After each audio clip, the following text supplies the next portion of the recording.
Kita berada di bulan Muharram. Apa saja sih amalan yang seharusnya diamalkan seorang hamba di bulan Muharram ini?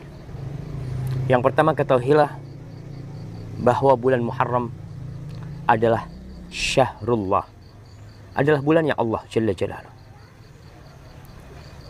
Rasul sallallahu alaihi wasallam mengatakan, afdalus siyami ba'da Ramadan syahrullahil Muharram. Sebaik-baiknya puasa setelah bulan Ramadan adalah berpuasa di bulan Allah, yakni bulan Muharram.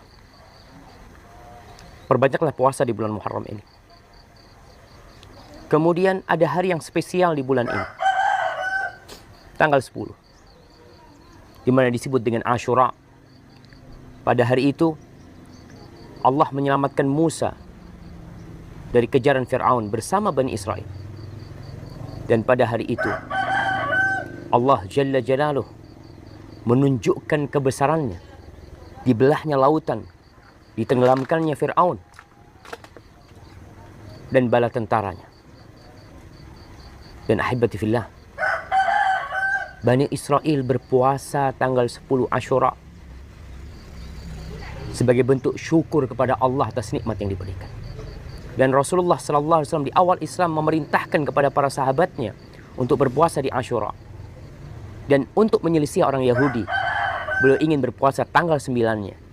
Maka jangan lupa untuk berpuasa tanggal 9 dan 10 Muharram ini, dengan harapan dosa 1 tahun diampuni oleh Allah Jalla Jalaluh.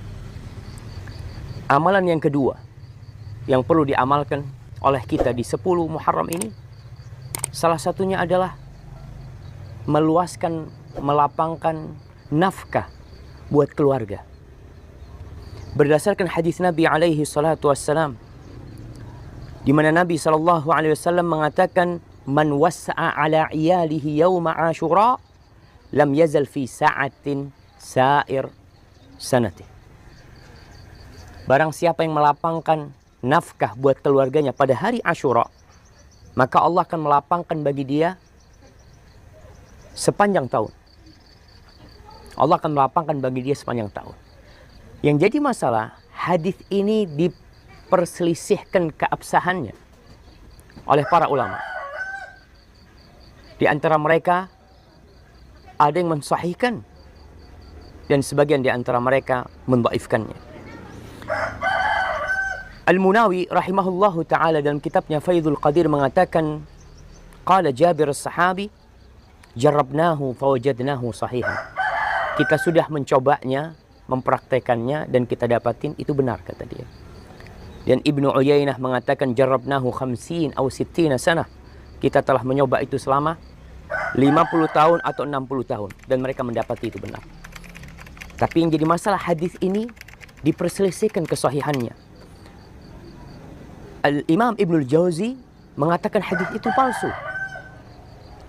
Namun Ibnu Hajar al-Asqalani mengkritisi hukum yang diberikan oleh Ibnul Jauzi, dan dia mengatakan tidak seperti yang dikatakan olehnya. Dan dari 4 madhab, mereka berpendapat bahwasanya meluaskan nafkah pada hari Ashura termasuk disunnahkan. Wallahu a'lam bishawab. Tapi sebagaimana tadi yang kita sampaikan, adanya perbedaan pendapat di antara para ulama. Amalan yang ketiga adalah memperbaharui taubat. Namun ini pun diperselisihkan kesahihan hadisnya. Tapi seorang muslim hendaklah memulai tahun ini dengan memperbaharui taubat. Ini awal tahun Hijriah, ini Muharram. Perbanyak taubatnya, sepanjang masa kita bertaubat. Adapun amalan yang keempat yang seharusnya kita perbanyak di bulan ini adalah bersedekah. Perbanyak sedekah. Tapi juga sama, hadis-hadis tentang sedekah di bulan Muharram ini pun diperselisihkan kesahihannya, namun kembali kepada keumuman perintah untuk bersedekah. Bersedekahlah, perbanyak sedekah. Adapun amalan-amalan yang lainnya, di mana Al-Malikiyah dan sebagian ulama lainnya berpendapat ada 12 amalan yang harus diamalkan di hari Ashura. Bahkan mereka mengatakan fi yaumi Ashura, ashrun tattasil bihasnatani walaha fadlul nuqil sum, salli, sil zur aliman, ud waqtahil, ra'sal yatim imsah tasaddaq waghtasil, wassi' 'alal iyali, qallim dhafara, wa suratal ikhlasi qul alfan tasil. Disebutkan ada 12 keutamaan tentang hari Asyura ini. Namun 4 tadi yang mungkin bisa kita amalkan. Puasa, hadisnya sahih. Melampangkan nafkah buat keluarga, hadisnya diperselisihkan. Sedekah dan taubat pun kita laksanakan sepanjang tahun. Adapun dalam ucapan ini disebutkan 12 amalan.